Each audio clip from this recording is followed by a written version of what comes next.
Hello friends, नमस्कार friends. आज हम हल करने वाले हैं प्रश्नमाला 11 के सी को। इससे पहले फ्रेंड्स हमने प्रश्नमाला 11 के बी तक के इन सभी प्रश्नों को हल करवा दिए हैं।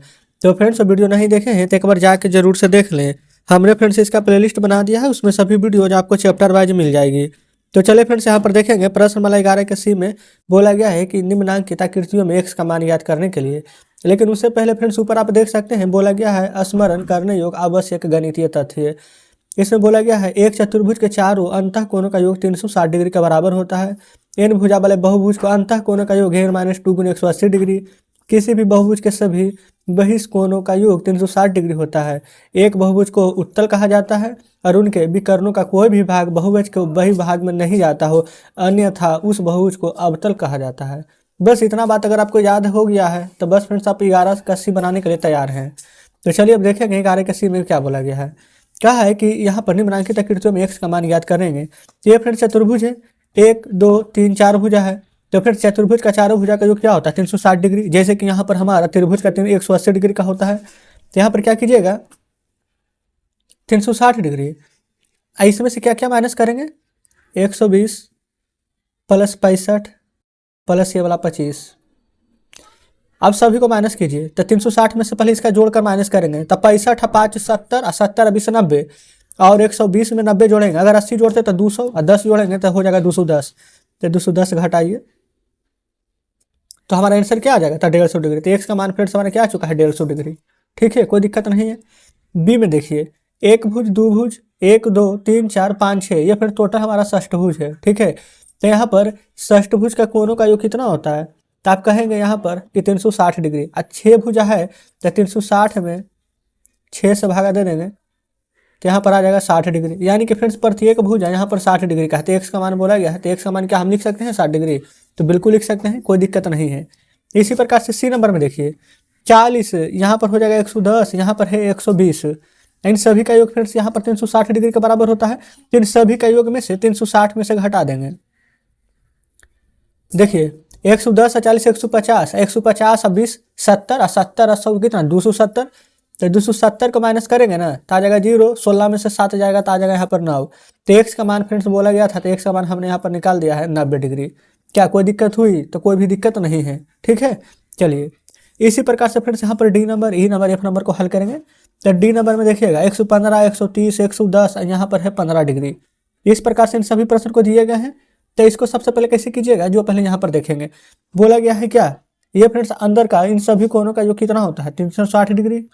लेकिन फ्रेंड्स यहाँ पर देखिए अलग अलग फार्मूला था कि जब बहुभुज के अंतः कोण का योग निकालेंगे तो n - 2 गुना 180 डिग्री होता है। फार्मूला यहाँ पर देखेंगे n - 2 गुना 180 डिग्री। तो यहाँ पर देखिए अंदर वाला भुजा का कोण निकालना है तो कैसे निकालेगा। तो देखिए सबसे पहले पूरा को यहाँ पर ऐड कीजिएगा ना तो आपको समझ में आ जाएगा कि यहाँ पर कितना कोण है। पहले भुजा देखेंगे 1 2 3 4 5, ये वाला फ्रेंड्स एक 6, टोटल यहाँ पर 6 भुजा है। तो n - 2 फार्मूला था n - 2 गुना में 180 डिग्री।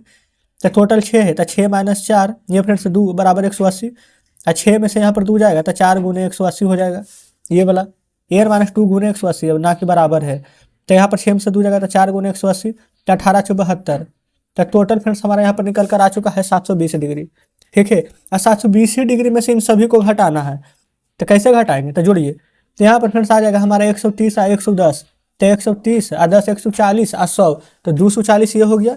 और 240 में फ्रेंड्स ये वाला जोड़ दीजिए 15 15 30, तो यानी कि 270 और उसके बाद में फ्रेंड्स 100 यहाँ पर जोड़ देंगे। तो फ्रेंड्स यहाँ पर चलिए फ्रेंड्स यहाँ पर समझ में नहीं आ रहा कैसे कैसे जोड़ रहे हैं हमें भी, तो फिर से जोड़ लेते हैं। 5 5 10 का 0, 1 1 2 1 3 और 3 3 यहाँ पर आ जाएगा 6 और फिर से यहाँ पर जोड़ लेंगे 1 2 3, यानी कि फ्रेंड्स यहाँ पर पूरा जोड़ने पर 3 आएगा, 3 ही आएगा 1 2 3 1 2 3 शायद एक बाकी भी था तो टोटल 4 आना चाहिए। अगर फ्रेंड्स इस प्रकार से परेशानी हो रही तो देखिए एक तरीका बताते हैं। 115 में 15 जोड़ेगा तो 130, 130 130 कितना हो जाएगा तो आप कहेंगे 260। और 260 में जब 100 जोड़ेंगे तब 360 और 360 में 10 जोड़ेंगे तो ये हो जाएगा 460 और 10 470। अब फ्रेंड्स यहाँ पर 720 में से 470 घटा लीजिए तो 0 में से 0 तो 0, 12 में से 7 जाएगा तो 5 और 6 में से 4 जाएगा तो 2। तो आंसर क्या आ जाएगा 285 डिग्री। क्या कोई दिक्कत हुई तो कोई दिक्कत नहीं। अब आ जाए आगे फ्रेंड्स सी नंबर में बोला गया ये वाला हमारा 70 डिग्री है।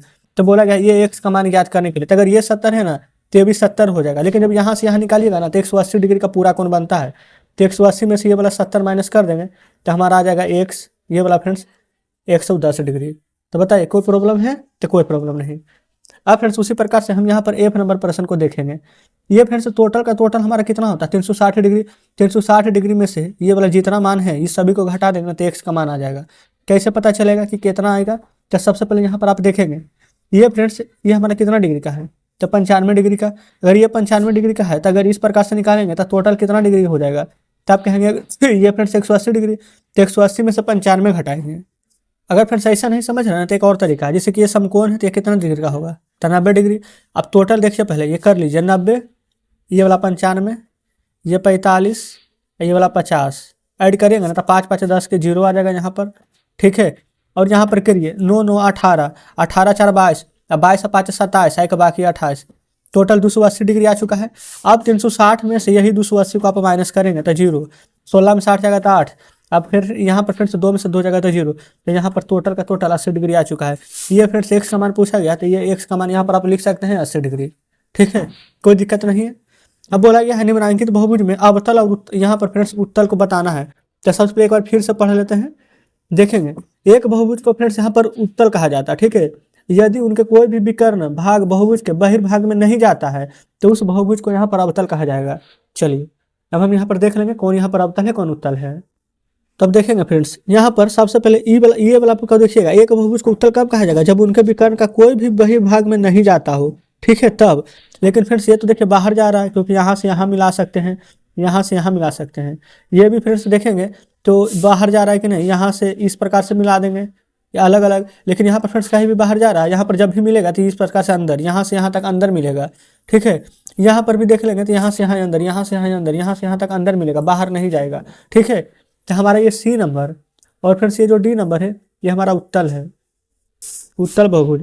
और जो ए नंबर है और जो फ्रेंड्स यहाँ पर बी नंबर है, जो यहाँ पर बोला गया है क्या था जो बहिर्भाग में जाएगा फ्रेंड्स उसको हम यहाँ पर अवतल बोलेंगे। ठीक है, हमारा ए नंबर और सी नंबर अवतल हो जाएगा। इन दोनों को हम इस प्रकार से कर देते हैं, कोई दिक्कत नहीं है। तो चले फ्रेंड्स आ चुके हैं तीसरे नंबर प्रश्न पर। बोला गया है कि एक समबहुभुज की भुजाओं की संख्या ज्ञात कीजिए जिसके प्रत्येक बहिष्कोण 12 डिग्री का है। प्रत्येक बहिष्कोण फ्रेंड्स 12 डिग्री का समबहुभुज यानी जिसकी सभी भुजा बराबर हो, तो जिसका फ्रेंड्स सभी भुजा बराबर रहता है यानी कि समबहुभुज की भुजा कितना 360 डिग्री का है। अब प्रत्येक यहाँ पर बहिष्कोण यानी कि हर एक कोण 12 डिग्री का है, तो क्या 360 में 12 से भाग दे देंगे तो पता नहीं चला जाएगा। तो यहाँ पर हम लिखेंगे सम बहुभुज की भुजा बराबर 360, बहिष्कोण कितना का है प्रत्येक 12 का, तो 12 से भाग देंगे तो निकल जाएगा, तो 12 तिया के 36 और 0। तो फ्रेंड्स क्या निकल कर आ चुका है प्रत्येक बहिष्कोण 12 डिग्री का, तो एक समबहुभुज की यहाँ पर भुजाओं की संख्या, तो भुजा की संख्या कितना आ चुका है? तो आप कहेंगे यहाँ पर 30 आ चुका है। क्लियर है? तो इस प्रकार से हमने तीसरा नंबर का हल किया है। अब चौथा, पांचवा, छठा, सातवां ये फ्रेंड्स 4 प्रश्न जो बच गए उसको हम कल के वीडियो में कवर करने वाले हैं। ठीक है, तो हमने आज आपको 3 प्रश्न बताए, तो 3 प्रश्न को यहाँ पर बढ़िया से प्रैक्टिस कीजिएगा। जो ये चारों प्रश्न है अगर आपसे बनता है तो अच्छी बात है, सेम फ्रेंड्स इसी प्रकार से चौथा नंबर बनेगा। तो कम से कम ये 5, 6, 7 बने या ना बने, लेकिन 4 नंबर का ये सभी प्रश्न बन जाएगा। इसलिए हमने 3 नंबर बताया है ताकि आप 4 नंबर प्रश्न को बनाइएगा। तो चलिए फ्रेंड्स आज का वीडियो में यहीं तक रहने देते हैं। आज का सेशन आपको कैसा लगा, क्या सभी प्रश्न बढ़िया से समझे या नहीं, कहीं पर कोई डाउट बचा हो इन सभी बातों को कमेंट बॉक्स में बताइएगा। तो ठीक है फ्रेंड्स, मिलते हैं हम आपसे कल बचे हुए प्रश्नों के साथ।